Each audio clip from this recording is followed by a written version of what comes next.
Every bathroom has the same problem. Not enough storage.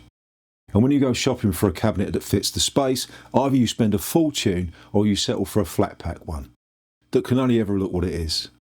So I built one with no MDF and no plywood, just some recycled mango boards from a coffee table a friend gave me, and a hardwood panel I had tucked away in the storage bin. Total material cost, $0. I'll show you the build, the panel glue up, the hinges, and one detail that makes all the difference. I'll also tell you one thing about this wood that nearly caught me out. Before we touch any wood, let's look at what we're making. This cabinet is 400mm tall, 285 wide and 160 deep. That's deeper than you might expect, but I wanted something that would actually hold what accumulates in a bathroom without things falling out every time you open the door. The depth's easy to adjust. The plans are in the shop and there's a link in the description. It's a simple design, so scaling it is straightforward. Whether you want it taller, narrower, shallower, the principles don't change. The main panels, sides, top, bottom and door are all solid mango, glued up from boards that were once a coffee table. The back panel is hardboard, and I'll be upfront about that because someone always notices. The back of a cabinet doesn't carry the same structural load as the rest of it, so hardboard is perfectly good for that job. Mine came from an IKEA chest of drawers I broke down years ago. The door pull and hinges were already in stock, left over from another job, so the total material cost was $0, which was nice. Most of you won't have worked with mango. That's not surprising, as you won't usually find it in a timber merchant, but it's worth knowing about because there's a lot of it around in the form of furniture. And when that furniture reaches the end of its life, the wood is absolutely worth saving. Mango is a dense hardwood, comparable to ash or oak in weight and hardness. It takes a sharp tool well, and it has a natural resistance to moisture that makes it a sensible choice for a bathroom.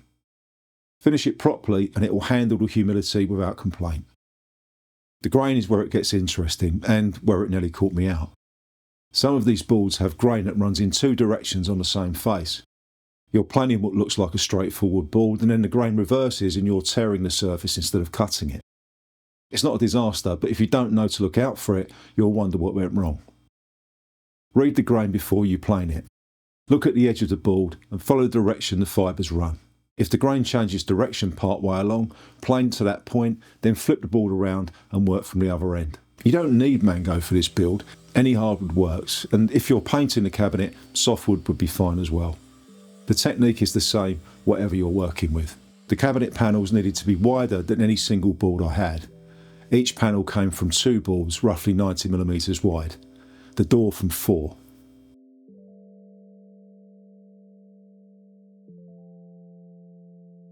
Glued together properly, the joint is invisible and stronger than the wood around it. Panel glue ups are one of the most fundamental techniques in woodworking, and a genuine alternative for reaching for a sheet of something every time you need a wider panel. The mating faces need to be flat and square. A careful pass through with the planer, table saw or hand plane will get you there.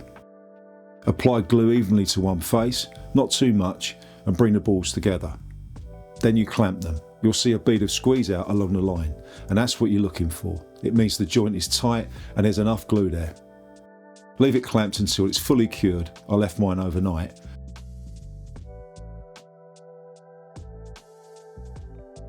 And then clean up the squeeze out and lightly flatten the panel if you need to. The result is a wide, flat panel, solid wood all the way through. No veneers, no core material. And if the timber's interesting, the grain carries across the joint in a way that sheet goods simply can't replicate. This panel had a small check in the end of it and a couple of small nail holes, so I'm just filling it in with some black super glue, which works a bit like epoxy resin. Once that's dry, we're going to give all the boards a light sanding just to get the finish looking good before we assemble the cabinet, because it's easier to do the inside of it now before it's assembled. Then it's back to the table saw to take all the panels down to their final width. After that, we go over to the miter saw just to cut the panels to their final length.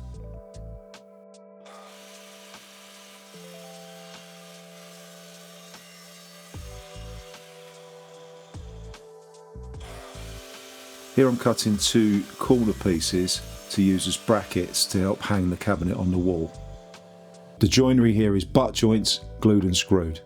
Before assembly, I cut a groove along the inside face of all the panels on the table saw. This is where the back panel sits.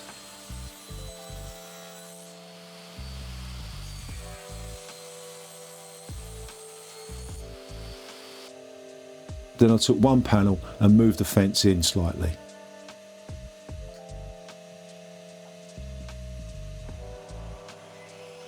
And then run it through again. Just enough to widen the groove until the back panel slid in with a firm fit. Once that was right, I ran the remaining panels through with the same setting.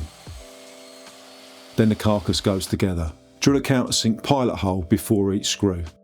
That pulls the head below the surface and gives you a clean recess for later.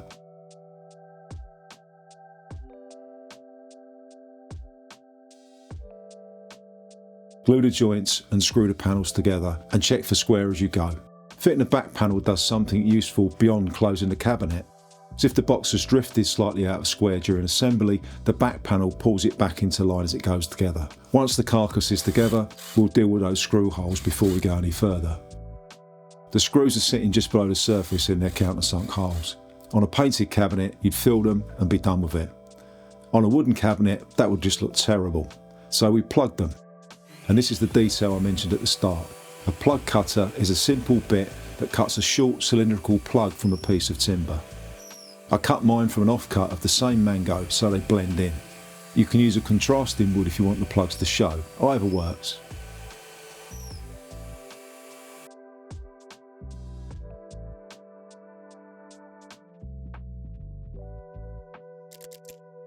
Dab glue into the countersunk hole.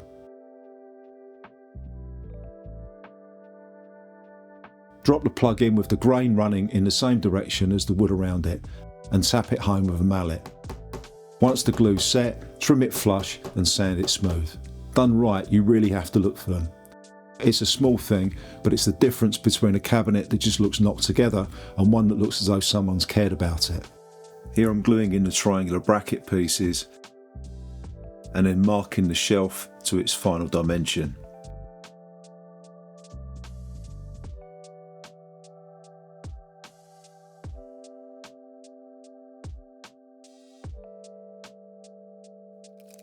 Just measure up exactly where we want the shelf to go. Approximately 2/3 of the way up the cabinet is right. Fit it for your own needs.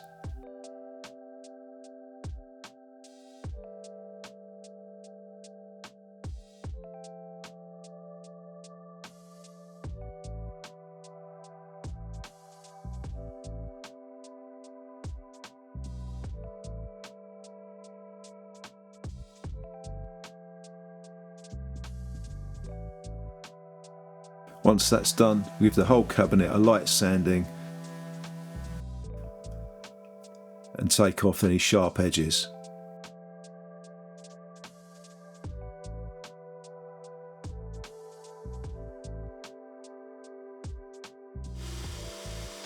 I'm using a grooving bit to cut a V-groove along each edge of the door.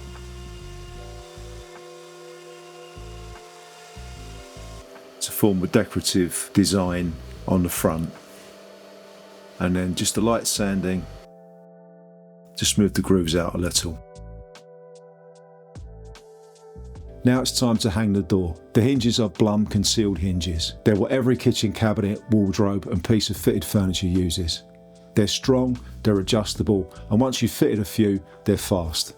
Fitting starts inside the carcass, not on the door. Mark the position of the mounting plates on the inside face of the cabinet, about 100mm from the top and bottom edges. There's an inexpensive jig that makes this straightforward, and there's a link to that in the description. Extend those lines onto the door. That's where the hinge cup needs to sit. There are also drilling jigs available if you want to make sure the holes land exactly right. The kit I used came with the Forstner bit for drilling the hinge cup recess.